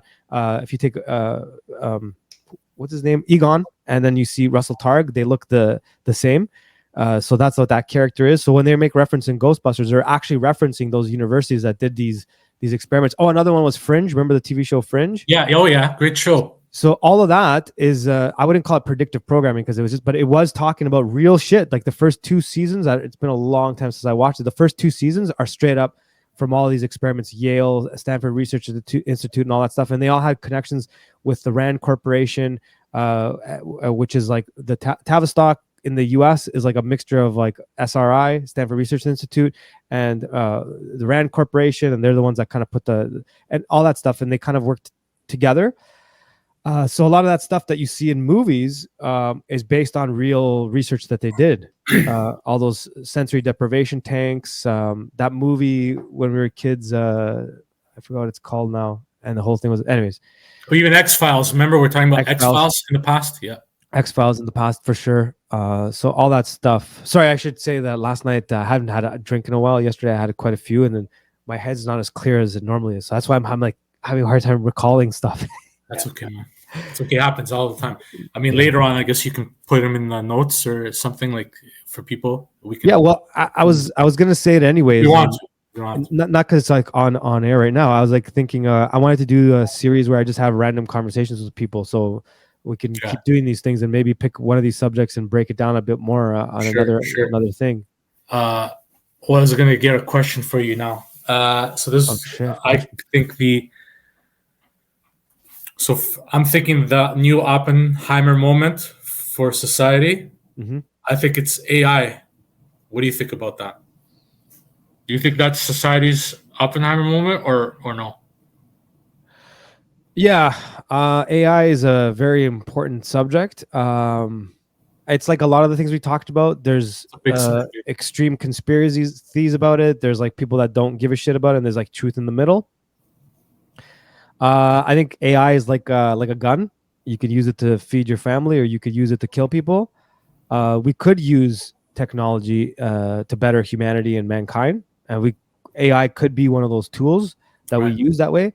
But the types of people that are in control of these things they don't have the same intention we have. So 100% it can be used. It is being used negatively. I mean, we all know that. That's a pretty cliche thing to say, but like to really think about that, and it's kind of actually there's a great podcast I just listened to from Counterflow, Buck Johnson. I highly recommend it. I posted it on Twitter and stuff like that. Him and Cyprian had a great conversation about AI, the manosphere, and all of that stuff. And in that conversation, they really touched on a lot of important a lot of points on AI. And one thing that Cyprian touches upon in that interview is that we constantly. I'm pausing to see how far down I want to go down this rabbit hole of AI. It's a big topic, that's for sure. Yeah, I guess it ties. Let me back up 1 second, and it's kind of. Let me just back up 1 second, if you can allow me, just 1 second. Sure. Let me just kind of like think this through. I want to because it'll tie in the aliens thing with the AI thing, and a lot of the things that we talked about, and kind of things I was stopping short on when we were talking about the aliens thing.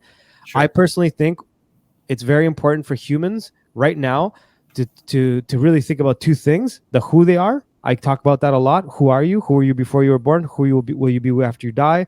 Like, who are you? That matters, right? Like, who are you? Not what are you? What are you is the physical. Who are you? Like, who's the part of you that is not on the physical plane? Let's call it that. And then the other thing is what's happening around us. What is actually occurring in these last couple of years? What is it that we're witnessing here? What is really happening? And I really strongly believe, like many others do, this is a spiritual war. This is most definitely a spiritual war. This is a war for your soul. And I strongly believe that. I'm leaning heavily towards the Orthodox perspective more and more each day, and the deeper I go. And if that is true, and if that is what people believe, well, the alien subject is answered very easily and saying, do they exist? Yeah, whatever they are, I don't know what they are, but they're not exactly what they're telling me. Just for all the examples we've already given of how many lies they've told us, even the very fact that they lied about aliens ever being a real thing. Now they're admitting to it. That's a lie. So now I know you're a liar. JFK, all those documents, we know you're a liar. It's confirmed you're a liar. Half of the stuff with ivermectin recently, now they're saying, okay, go take it. Now I know you're a liar. And then one thing after the other, the one thing that we can say for sure is that they are liars. Like, who is they? I don't know. But one thing I can tell you about the they is they're liars. And I could tell you that the Luciferian satanic perspective, if you, however you want to word that or look at whatever your beliefs are, that is the trickster, that is the liar, that is the great deceiver, right? And if that's true, he's going to take every opportunity. Now, if you want to call it a physical being or a spiritual being, whatever you want to call it, that energy, that sphere of deception and lies exists, whether you're an atheist or whether you're Christian or whether you're whatever. You can see that there's clearly someone out there orchestrating these deceptions, right? Right. Now, if you look at it from that point and you look at what aliens are, whatever, blah, blah, blah, and you believe the spiritual thing, there's a good chance that whatever they are, they're working in that way. Because one thing that is very common amongst all people that research alien abductions or any of that stuff, and that is part of the point I was making with Jacques Vallée earlier, is that if you read the stories and you read of old demonic possessions, they're identical. The behavior is very similar, or whether it's fairies or whatever, blah, blah, blah, right? And all this ayahuasca bullshit that's being jammed up our ass. When people are taking these psychedelics, they're having the same experiences of people when they talk about being abducted, or that when people are having satanic situations occurring, or let's call it that, like demonic possessions. They're very common, very similar. And in all of those examples, when you call upon the name of good, right, righteousness, and God, and Jesus, and this and that, for whatever reason, they leave. So I know I'm going on a little bit of a thing, but just bear with me here. So we were talking about aliens, whatever, blah, blah, blah. What were we just talking about? Sorry, so I could tie back into the AI. So if you look at AI and if you look at like what it is to be someone that participates in the Luciferian doctrine, it's the self-deification. That's why New Age is a problem. That's why it is a deception, because at every turn, whatever you're practicing as New Age, if you call it New Age or esoteric, or you call it the occult, or you call it whatever, Wicca, they have all different ways of experimenting. The Eastern religions, they all have one thing in common. They always use terms, ideologies that self-deify. And if you, it's like living my truth. It's my reality. You build your reality. It's all about the self, right? And if you're looking at it from that point, tie this all in together, and how does this fit into a spiritual war, which is what I originally tried to start with. How is this a spiritual war? Whether you believe in God or not, you can clearly see that this is about the self-importance of creating a schizophrenic who's constantly obsessed, whether it's on TikTok, whether it's about aliens or this and that. Now, if you look at what Lucifer's goal was to deify the self, to tell you that God is conning you. You could be as good as God. You can create. I can be as good as you, and he'll challenge God and all that stuff. That kind of thinking. That's very much a Luciferian doctrine. And when it comes to AI and all the other things that we've talked about, that's the common denominator. We're creating a false consciousness, which we control. But what you're doing is you're replicating whatever it is that consciousness is, the natural, the physical form of consciousness. Right. We're creating an analog, synthetic version of it. Okay, and in doing so, you're giving birth to something that's going to replicate human consciousness to hyper increase the self-importance of the individual and to make it a selfish movement. Did I go off too far? That's a great thesis for an essay right there. That's a great approach. Write that down. That's good. That was a good question. That's a good thing you proclaimed there. Yeah, I see others proclaiming it as well. I mean, if you recall, this is kind of a subject we've talked about before, and I wrote a song about it called Bingy Bongy Boo like 6 years ago, and I didn't put it out. I'm going to probably do that soon. But there's a lot of other people thinking the same thing that I'm saying, and that's one of the conversations that I think has to start happening a little bit more, is the idea of like, what is it that's happening right now? Like if we sit down and that's why you're also hearing a lot of people turning back to Christianity, a lot. Like Hugo Talks, he did that last year. Like he started going down the conspiracy route. He ended up back there. Another one that's really interesting is Spirit Science. The guy who started Spirit Science, he started Spirit Science, the channel that's all like focused on like cartoony versions of like new age stuff, whatever, and spirituality. He started that channel around the same time I started study of stuff years ago, and we kind of went back and forth on some stuff. He was also really big into Droomville and Melchizedek like I was and all that stuff, and he recently started posting that he left all that and realized that new age deception is quote unquote satanic or not very good, and he moved from that to Christianity. So there is this move. Why is that happening? And a lot of it is because of what we're talking about here. Is we're starting to see that this evil influence is real. It's not a fairy tale.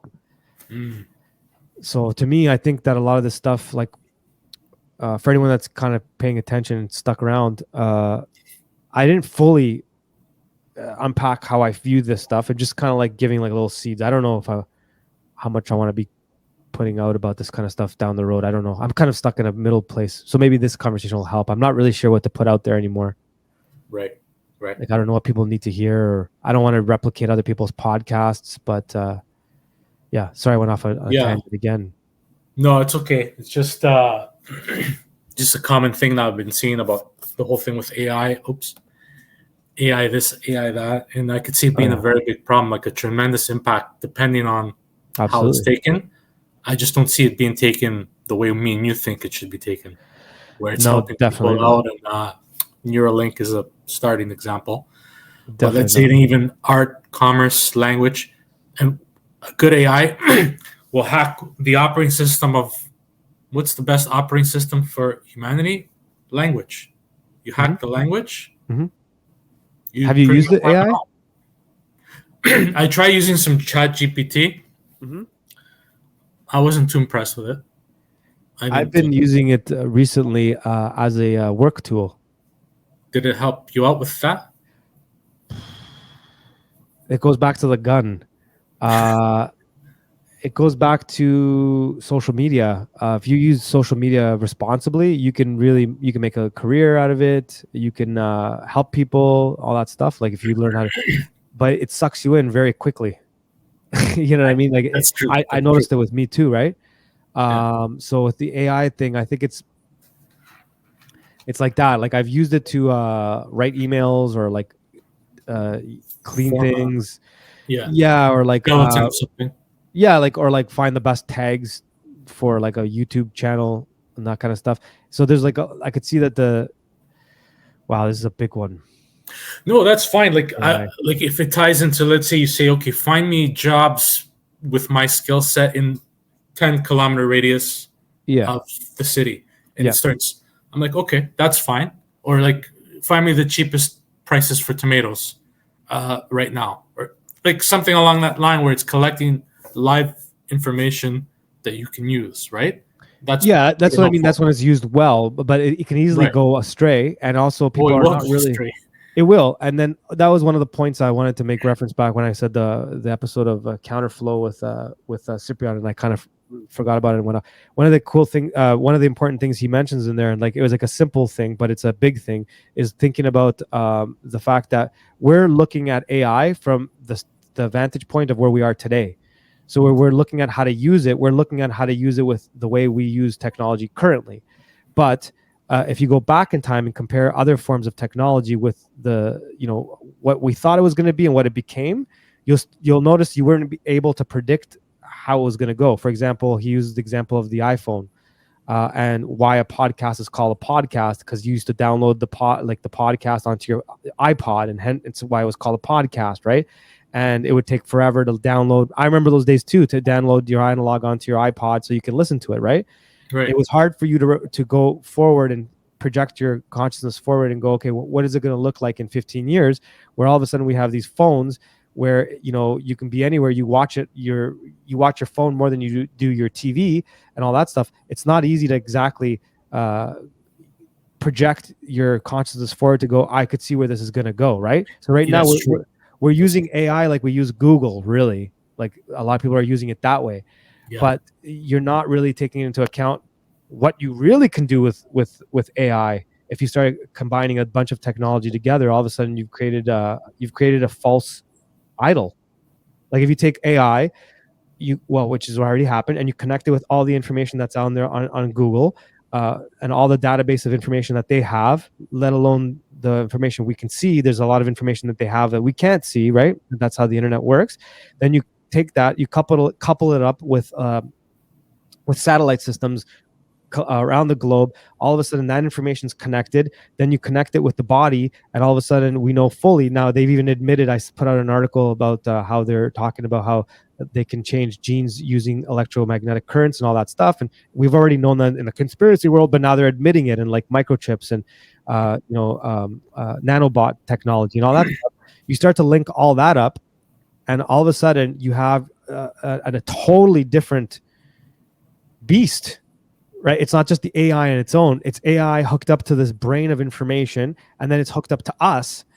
And then we can behave as its consciousness, because that's the one problem that they've always had in science. That's why they call it the hard problem, is explaining what consciousness is. That's the one subject that atheists hate talking about. I mean, there's a few subjects they hate talking about, but the subject of consciousness is a troubling subject for many fields of study, from psychology to whatever, and you can find it everywhere. Like even Roger Penrose talks a lot about it.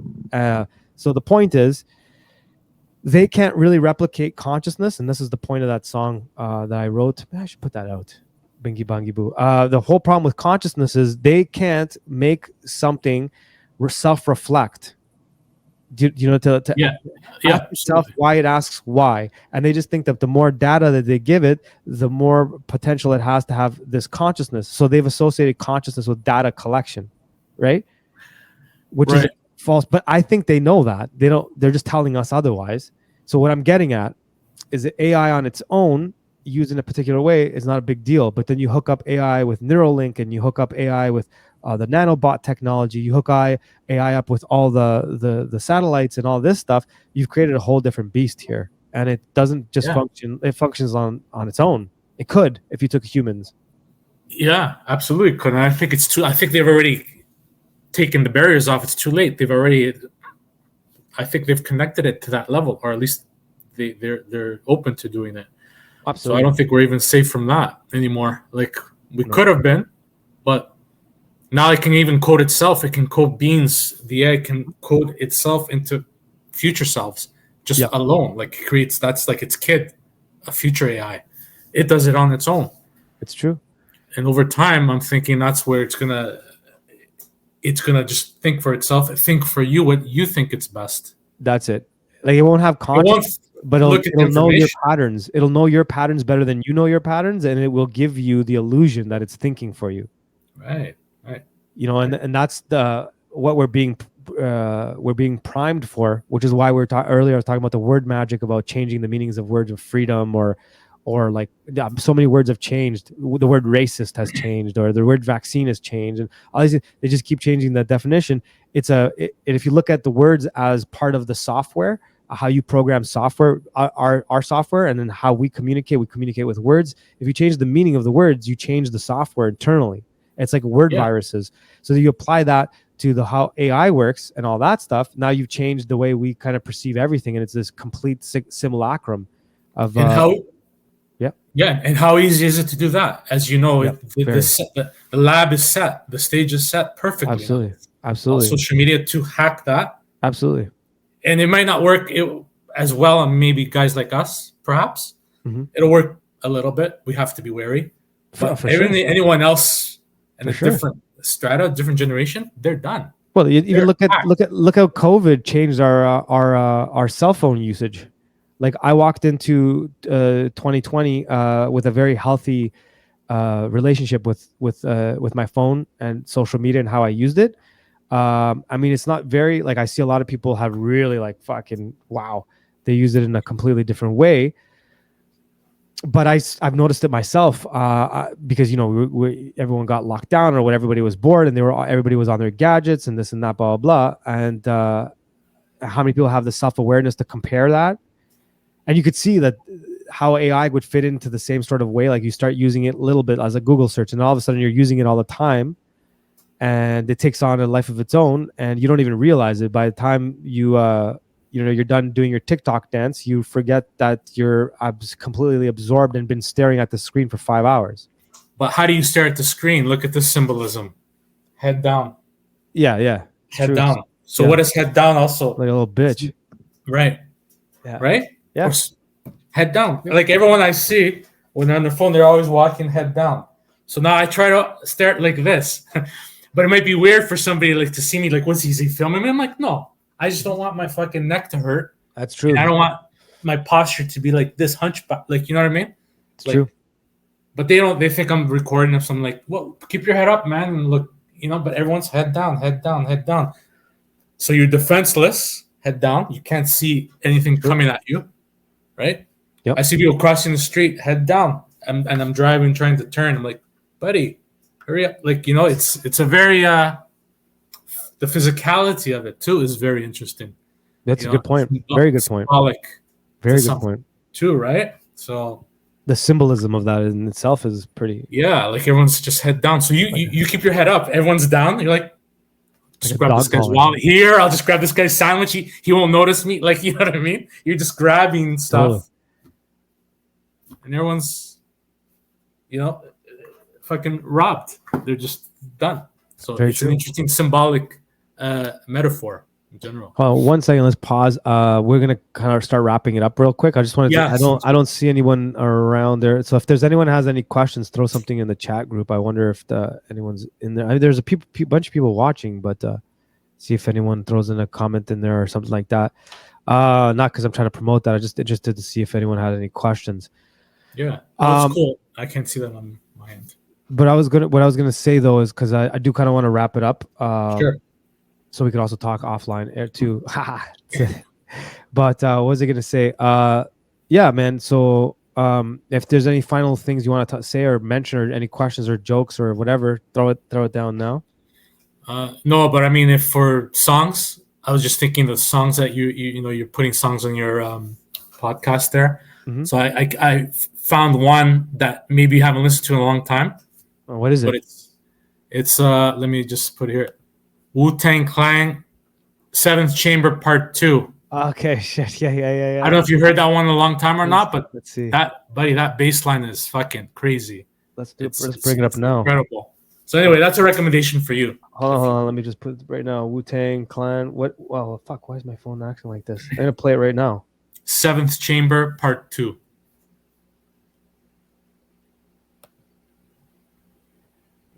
It might be one of the best beats on that CD. I don't know. I'm just trying to see if it's on Spotify. Sure. Do you know if it is? No, I just saw it on YouTube. 36 chambers. What's it called? Seventh chamber? Yeah, Seventh Chamber Part 2. Shit, this is easier when someone else is doing the searching for you. I need one of those guys. Well, I guess we have Manny soon. We'll have him jumping on. I can send you the link in YouTube if you want. The only problem is I can't play it. I don't have the browser thing set up right now. Oh, okay. Well, next time. Or you can listen to it on your own anyway. Oh, here we go. Seventh chamber part 2. Edit. Yeah. With the edit or the no edit? I don't know. Let's try this. Niggas on the left, racks to death. Let me see Hoods this on the up. right, wild for the night. Punks in the back, come on in the track to what? Clan in the front, let your feet stomp. Niggas on the left, racks to death. Hoods on the right, let's see what wild beat- for the beats- night. beats Punks like. in the back, come on in the track to what? Oh, shit. That's a sick beat. Look at that distortion. That was RZA back then. Oh, yeah. Ahead of He his love time. that shit. Yeah, good morning to all you motherfucking naughty-headed niggas. Go to them camouflage sick. large niggas. Oh, there's another edit here. Let's see what this one is. Yo, Oh, wait, that's cool, too. champion gear that I rock, you get your Let it boots kick in knocked, for a bit. then attack you like a pit, then lock shit down. As I come and freaks the sound, hardcore, we're giving you more and more. Like ding, not sure to get you open like six packs. Killer bees exact, flipping Sick. like murder on fat tracks. Alright, I kick it like a night flight. I love that. I get that ass raw on spike. Oh, let's see what this edit's about. Niggas Sure. on the left, racks to death. I kick it like a night flight. Work light, I get that ass raw on spike. Check the method for I love the red crunch. rock, and I rock your head to bed, just like rocking Oh, it's the same one. Glock. That's a sick crunch. Same one. Yeah. So they made the two versions of that song. This one I prefer over the original because of that bass line is crazy. Yeah, That's- RZA always likes doing things that are supposed to be like incorrect. As do I. Sure. You're always known for that. Even like early MCs had to really practice to get on a RZA track because he Sure. doesn't even make it on beat. Sometimes it's off beat. I get criticized for the same thing, but I like it. Yeah. So that crunch that he has there, that with that's technically he has the gains on too high. It's all in the red. So technically that's an engineering error, but he used it as a positive thing. So I like that. I always like shit like that. That's why I like when I was Yeah. playing Aquid, Yeah. the Mexican guys. Did you hear that this track here? Because listen to the tuba. Aquid. The tuba technically gets the sound similar to that bass line. It's a crunch, and the Mexicans use that mic on the tuba to get crunchy, and it's actually a technical mistake. It's not perfect. It's not proper mic placement or mixing, but it adds this particular crunch sound, which gives it its like flavor, exactly like what RZA did there. Here, like this. Let me see. Yeah. I figured you'd like it. Algo que muchos han No, tratado. that's not. Here, check this out. Have you heard this? From you. Es la raza Listen. se pasa criticando a uno que cómo me visto y acá. Ta madre. It's sick. Mejor que se vayan a ver gancitos, ¿no? The drop is so good. Por la manera que me visto, El modo que camino, sick. el gusto Is que that- yo tengo de They has the Yeah. so the comparison was the crunch. The gong, gong, Yeah. gong. That's technically a mistake. There's a part crazy. here you're gonna love. Wait, watch this part. It'll remind you back in the day when we were kids, like Cypress Hill style or West Coast. Yeah. Wait. It's coming. Have you heard this? Right here. Listen. The clarinet. The clarinet. the one. That's like the organ. That's like, I didn't think it could get me in a higher wave. It did. It's true. You know? Well, because like he's using like that G funk style with that, and we Right. have like the low riders, but instead of he's using a clarinet. Oh, it's fantastic. I love those beats like that. So that's why with that RZA track that we just played, that crunch is technically like a mistake, but they take a mistake and make it part of the sound. So in Mexican banda ranchero music, they have the tuba which does the bass lines, but they put a crunch on it, and Yeah. it's technically incorrect, but it gives it that sound, just like that Wu-Tang thing. Oh, sick. It is So- sick. That's my I like it. one song. I'll fucking well, that's because we were just doing a random chat, but usually Yeah. like, when I bring people on like this, I'm gonna be asking that, like, bring some music, let's break them down. Also play racist not racist, but we're not set up for racist not racist. Let me see. Fuck, I should have asked Manny to set me up for racist not racist before I got on here. Let me see. Oh, wait a minute. Let's see, does this work? This segment of the show is brought to you by George Soros, Open Society, crayons, helping you color your revolution. That show up? Yeah, it did. That was our sponsor right there. Soros Open Society. He might sponsor you, man. You don't mind some of that money coming your way, right? What are you talking about? He did right there. Didn't you see the sponsors right here? This segment of the show is brought to you by George Soros, Open Society, crayons, helping you color your revolution. Yeah, he just did. This segment. The wrong one. He just did. I what was stand funny corrected. was You're right. I stand corrected. The message that we got, the underground message that we got. Yeah, Did you see the full underground message? I did. That was it was Couldn't, crazy. yeah, it was crazy. Still thinking about it. That I was don't know what crazy. to make of it. The reactions were crazy too. Shit. Yeah, so it's like, So that's it, buddy. so I don't have the racist not racist. Damn it! I should have thought of that before I went on. I'll get you to play racist not racist. Yeah. So next time we'll play racist not racist. We have like trans not trans. So racist not racist is like I'll show you one clip or something or something, like, you know, and then is it racist or is it not racist? And then, you know, and then another comparative clip, trans not trans. We're gonna play some people like you know, could be a real woman, might not be, and you have to guess whether they're trans or not. Okay. Yeah, we have a couple of those games coming on. It's and some getting episodes. tougher nowadays. Yeah. Okay. It is. I found someone on. She's interesting. I might reach out and see if to interview her. She trans? Well, detransitioning. Oh, detrans. Okay. And she didn't go through the whole procedure, but did start taking hormones. Yeah. Yeah, she was taking testosterone. Right. So biological female was going to transition male. Yeah. But her outward look is very feminine. Like, but then she talks and it's like, so you're not sure because she did take testosterone. There's a bit of like masculinity to it. So she's a really confusing one. Right. But so I might use her as but I want to ask her first because I actually want to interview her. She seems pretty cool and interesting, and I like how she talks. No, for sure. For sure. We'll talk to anybody. Definitely. I'll talk to brother. anybody, man. I don't worry about that. You better start worrying. I'm just kidding. All right, Harry, we're gonna let's sign off on this. So Okay. say goodbye, and we'll see you soon. Say goodbye, everybody. It's later, and it's been a pleasure, man. This was great. Yeah, definitely. We made it almost 2 hours. We're gonna break the barriers soon. For sure. Break that record. All right, cousin. See you around. All right, brother. brother. Take care. Say hi to Don't everybody. hang up. Don't hang up. No. Don't hang up. I'm gonna get something to drink. Yeah. I'll be back. And broadcast. Boom.